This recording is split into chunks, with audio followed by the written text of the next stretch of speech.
Bom, já que eu mencionei o homem, Alexandre de Moraes determina execução imediata da pena de Daniel Silveira. Decisão ocorreu após o Supremo Tribunal Federal considerar inválido o perdão concedido pelo ex-presidente Jair Bolsonaro ao ex-deputado. Ele já está preso preventivamente no Rio de Janeiro. Tudo nesse caso e nessa chamada é surreal e coisa de um país que não tem mais lei. O STF formou maioria no plenário para derrubar a graça presidencial com o argumento basicamente de que nós não gostamos desse indulto em particular, então o indulto é uma prerrogativa do presidente, mas esse não atendeu o espírito público na nossa ocasião, na nossa opinião, então está derrubado. E, by the way, já estava preso preventivamente de forma equivocada e ilegal e, aliás, vai começar a valer a partir de hoje porque eu quero. E porque eu posso. E porque o Brasil é isso. Terra não sem lei, mas com a lei que o ministro Alexandre de Moraes quiser. É um país tão surreal e que está beirando ao script que nem o mais ficcionista dos escritores de Hollywood poderia pensar. Marcola, líder do PCC, aciona o STF contra deputado apoiador de Bolsonaro. Sargento Farru teria ouvido de policiais federais que o criminoso toma remédios fortíssimos para não defecar sangue. O que eu tenho a dizer sobre isso? Bom, meu nível de coragem vai até a página 10. Né? Então vamos ficar quieto. Mas eu estou curioso, para dizer o mínimo, dos próximos capítulos dessa novela. Líder do PCC aciona a STF contra deputado Bolsonaro. O Brasil não é para amadores. O Brasil não é para amadores. Vocês que querem levar o Brasil a sério, façam isso por próprio risco e própria conta. Não botem na minha conta, porque eu não levo o Brasil a sério. Esse é o Brasil. Tem um lado do Brasil que é sério e que tenta trabalhar para transformar o Brasil num país sério. Eu faço parte desse lado. E eu não vou desistir, fiquem tranquilos, estou aqui fazendo isso. Mas não me peçam para hoje constatar, isso é um país sério. By the way, eu também vou acionar o STF contra o deputado Janones em minha defesa, porque eu sou réu no STF, sem foro privilegiado, sem denúncia do Ministério Público, sem crime. Já tenho cautelares que me punem de uma maneira que nem traficante é punido no Brasil, muito menos corrupto. Sérgio Cabral que eu diga. Eu não tenho rede social, ele tem. Eu tenho conta bancária congelada, ele não. Eu não tenho passaporte, ele tem. Então, não me peçam para levar o Brasil a sério. É só isso. Mas ainda temos juízes em Berlim. E Eduardo Apio foi afastado pelo TRF-4, que é onde tem ainda desembargadores com cojones, né? Esse caso é simplesmente escandaloso. Era para o Brasil ter parado. Era para toda a imprensa estar debatendo se o Brasil já virou um narco-estado, se o Marcola manda no judiciário, se o Lula tem funcionários na justiça e se aconteceu com o Brasil o que aconteceu com a Colômbia. Era hora de todo mundo parar para falar isso. Afinal de contas, era o juiz da senha Lula22, que confessou depois que isso foi um protesto individual contra a prisão que ele considerou ilegal do Lula. Pois bem, meus caros, a Polícia Federal aponta com uma perícia que é alta a chance, que vai de -4 a +4. Eles consideram de +3, muito, muito provável na perícia que a voz na gravação é do juiz Apio. E o que diz a ligação? Já já eu vou contar para vocês o que o Noblazinho fala do caso. Antes, escutem com os próprios ouvidos e vejam com os próprios olhos.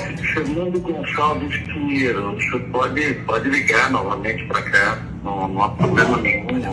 Eu só preciso que o senhor passe o telefone ou passe o contato para o doutor Marcelo Malucelli em relação aos extratos aqui do imposto de renda referente aos filhos. É uma coisa do passado, é um resíduo do passado, que ele tem um crédito que pode abater no imposto de renda, pode computar em favor.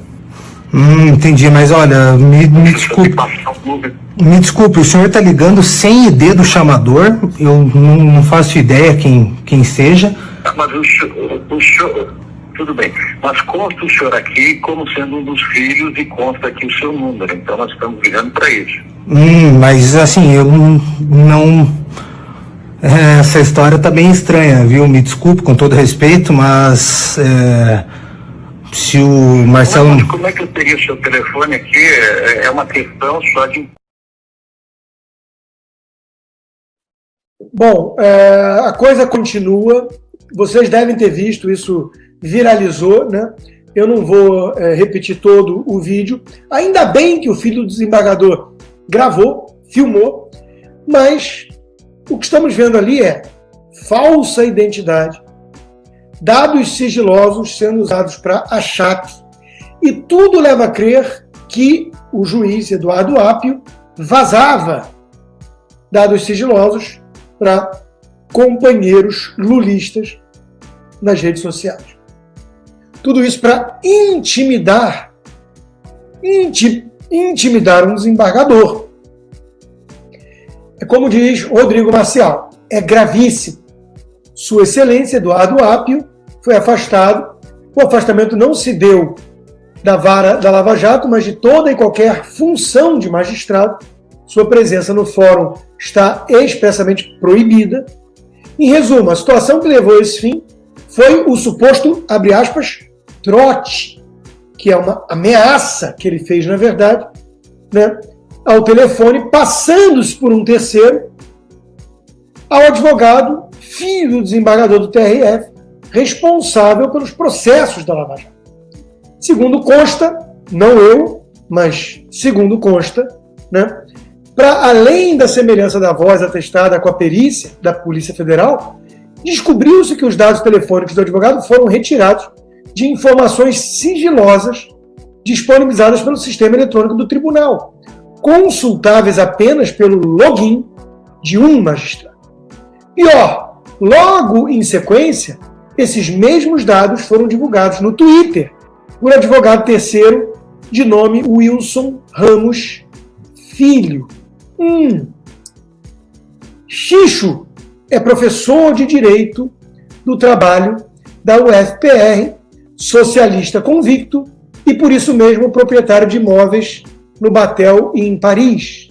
Presença constante na sede da Polícia Federal em Curitiba na época em que contava com seu mais célere visitante. E não por acaso, anfitrião do primeiro uísque tomado pelo ex-atual presidente, quando de sua libertação, após revisão de entendimento do STF a respeito da impossibilidade de prisão após decisão condenatória em segunda instância.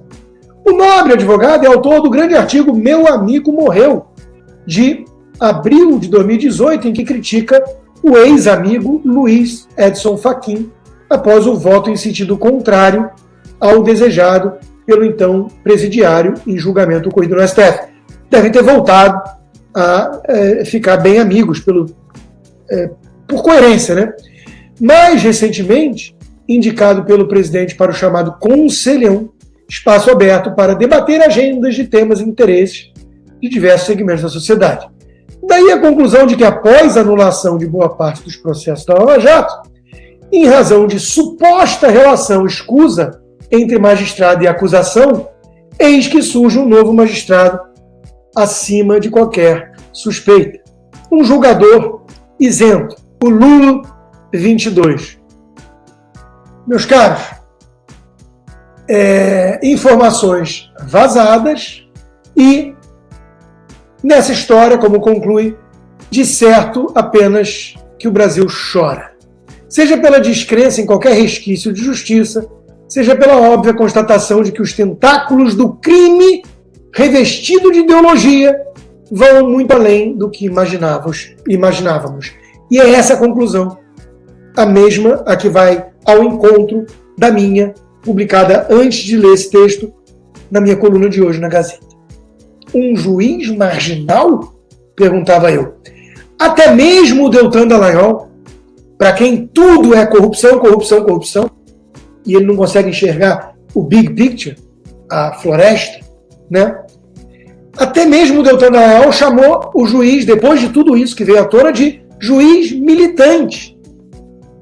Bom, se ele quer fazer um paralelo com o Moro, que foi considerado suspeito, e isso levou à elegibilidade do Lula e anulação de vários processos, condenações e tudo, vai lá.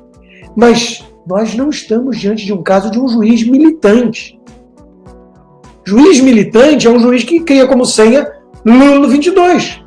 E a gente vai rezar para que isso não impeça ele de ser o mais imparcial possível nos julgamentos. Vai rezar com os dois pés atrás. Isso é coisa de juiz militante. E já tinha vindo à tona. O que veio à tona hoje não é coisa de um juiz militante, gente. Nós temos que parar com isso. Eu vou puxar a orelha mesmo do Deltan Dallagnol, quando acho que ele está subestimando o problema que estamos enfrentando. Corrupção, corrupção, corrupção. Renan Calheiros é igual a Dirceu, fiz uma live sobre isso, que foi muitíssimo elogiada pelos meus apoiadores, com vários feedbacks, fechada para os apoiadores. Mas uma razão para você se tornar um apoiador da comunidade do Locals. rodrigoconstantino.locals.com. Já são quase 32 mil membros, inscrição gratuita, e 1.230 apoiadores. Esses tiveram acesso à live na íntegra ontem e elogiaram muito. E eu fiz esse paralelo. Corrupção ou comunismo? Ou crime organizado com tentáculos geopolíticos? Então, voltando. Não! Isso que nós vimos nessa imagem, sendo mesmo a voz dele, não é coisa de juiz militante. É coisa de marginal. Marginal. Manja, ligação de cadeia, de bandido para achacar pessoas. É isso. O cara pegou dados sigilosos, ligou para o filho do desembargador, se passando por uma terceira pessoa, para intimidar o cara, para ameaçar, para falar que tinha informação dele inconveniente, comprometedora talvez. Isso é coisa de bandido, porra! Coisa de bandido! Não de juiz militante. Para de dourar a pílula, Dallagnol. Para de tapar o sol com a peneira. Nós estamos diante, aparentemente, de uma quadrilha muito bem organizada, com tentáculos mundiais e na justiça, obviamente. Tem um desembargador do Rio, que todo mundo sabe quem é, que só solta bandido, que já foi denunciado por crimes. Vem cá. Organizações criminosas treinam pessoas para se transformar em políticos, advogados, juiz, não? Colômbia. O narco-estado tinha tentáculos em todo lugar, no Congresso, no Poder Judiciário, óbvio. Então, até onde vão esses tentáculos? Sei lá. Eles são, às vezes, obviamente, quando a gente fala tentáculo, a gente pensa em polvo. Polvo. Mas já que a analogia é comida, até porque eu gosto de um polvo com batatas, Podemos pensar num frango supremo, sabe? Porque o frango supremo, ele tem esse nome até, acho eu, porque ele é enorme, né? Supremo, ele tem recheio dentro. Então, sei lá, tentáculos podem ser supremos. Né? Vamos cair na real.